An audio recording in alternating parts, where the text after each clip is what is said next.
Kalau seperti itu ya, kalau menurut saya ya, pantas rakyat kecewa.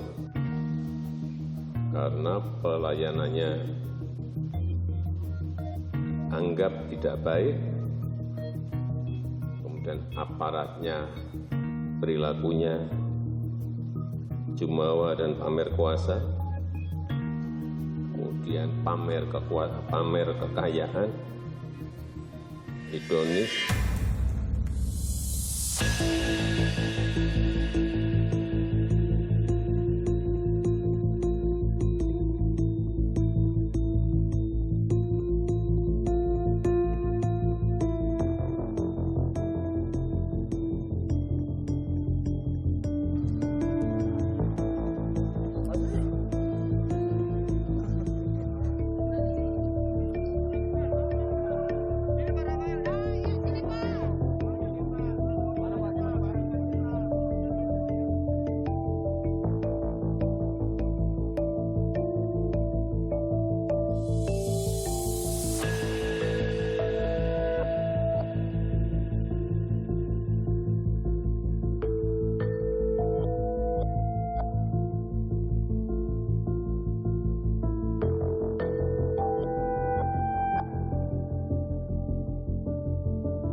Selamat malam saudara, Anda menyaksikan Business Talk bersama saya Masih Sertarigan. Ramai seruan tidak perlu membayar pajak, buntut pejabat pajak suka pamer hidup mewah. Apa dampaknya terhadap pendapatan negara? Malam ini kita bahas dengan narasumber saya sudah bergabung bersama kami.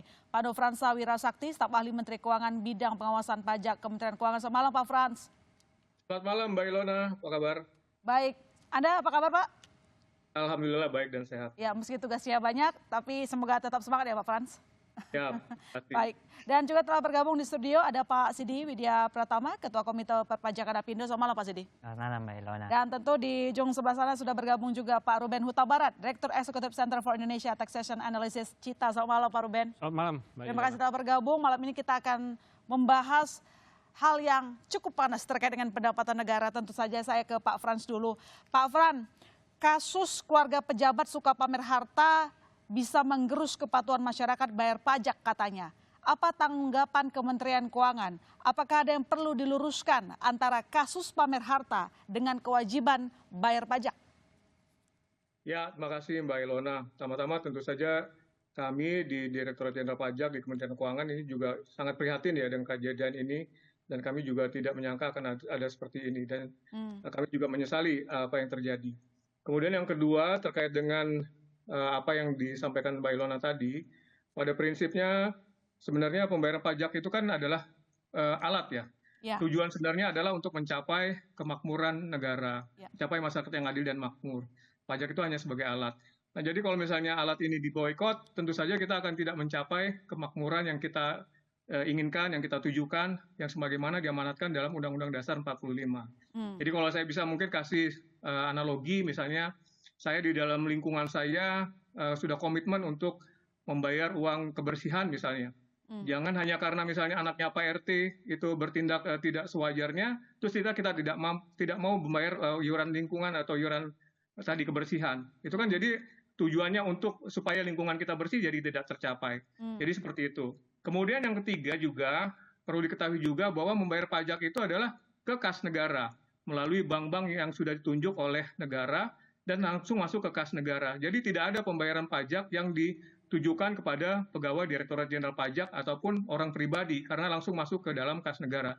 Jadi akan sangat salah sekali kalau misalnya itu disampaikan bahwa ini adalah langsung membayar ke orang pajaknya gitu kan, selama ini asumsinya seperti itu. Nah ini tentu saja harus perlu diluruskan dan tentu saja yang terakhir juga bahwa walaupun misalnya nanti ada mungkin beberapa orang yang akhirnya melakukan boikot, tentu saja kewajiban-kewajiban yang sebagaimana tercantum dalam Undang-Undang Perpajakan untuk menghitung, membayar, dan melaporkan pajaknya akan tetap diterapkan. Jadi ya mungkin akan ada sanksi atau denda untuk itu.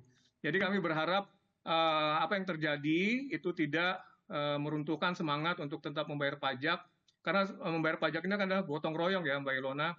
mana ada distribusi pendapatan sehingga barang-barang milik negara yang selama ini mungkin dibangun seperti jalan, sekolah, dan lain sebagainya itu tetap kita bisa laksanakan dengan uang pajak yang kita bayar bersama-sama dan bisa dinikmati bersama walaupun mungkin ada beberapa orang yang tidak mampu, tapi dengan pembayaran pajak oleh orang yang lebih mampu dan lebih tinggi pembayaran pajaknya, itu akan bisa dinikmati oleh bersama-sama seluruh masyarakat Indonesia.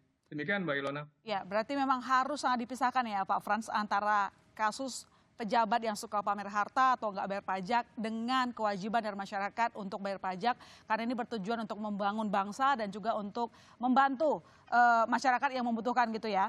Betul sekali. Oke. Ya,